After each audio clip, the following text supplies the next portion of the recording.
नमस्कार, माझे नाव निशांत अवधूत केळकर. मी जिंदल विद्या मंदिर या शाळेत 6वी इयत्तेत शिकतो. माझे मार्गदर्शक शिक्षक आहेत कल्याण कुमार तिवारी सर.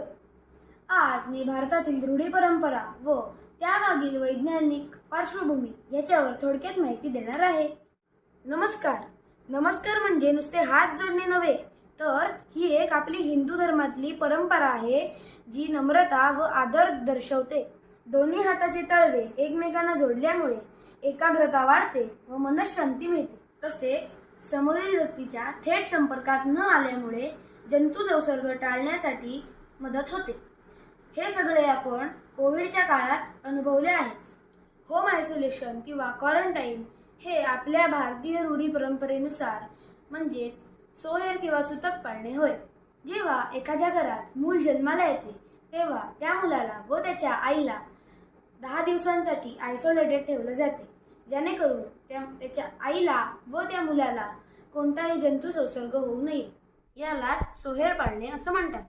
जेव्हा एखाद्या व्यक्तीचा मृत्यू होतो तेव्हा त्याच्या घरातील माणसे बाहेरच्या समाजात किमान 10 दिवस मिसळत नाहीत, कारण मृत पावलेल्या माणसाला जर कोणता आजार किंवा संसर्ग असेल तर तो बाहेरच्या समाजात पसरू नये. यालाच सुतक पाळणे असे म्हणतात. अशा अनेक परंपरा आहेत ज्यांना शास्त्रीय आधार आहे. आपण जेव्हा रोज पूजा करतो तेव्हा कापूर किंवा धूप जाळतो, त्यामुळे प्रसन्न वाटतेच आणि वातावरण शुद्ध होते. आपल्याकडील स्त्रिया तुळशी पूजन करतात. यामागे सुद्धा एक शास्त्रीय कारण आहे. तुळस ही एक सर्वाधिक ऑक्सिजन देणारी वनस्पती आहे आणि पूर्वी स्त्रिया चुलीवर स्वयंपाक करायच्या. चुलीवरील धुरामुळे ऑक्सिजनची कमतरता भासू नये म्हणून तुळशी पूजन केले जाते. तुळशी पूजन सकाळी केले जाते, कारण सकाळी सूर्याची कोवळी किरण अंगावर पडून डी विटॅमिन सुद्धा मिळते.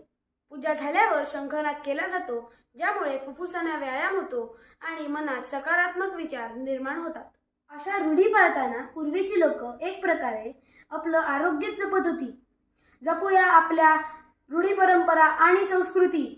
जाणून घेऊया त्यामागील वैज्ञानिक महती.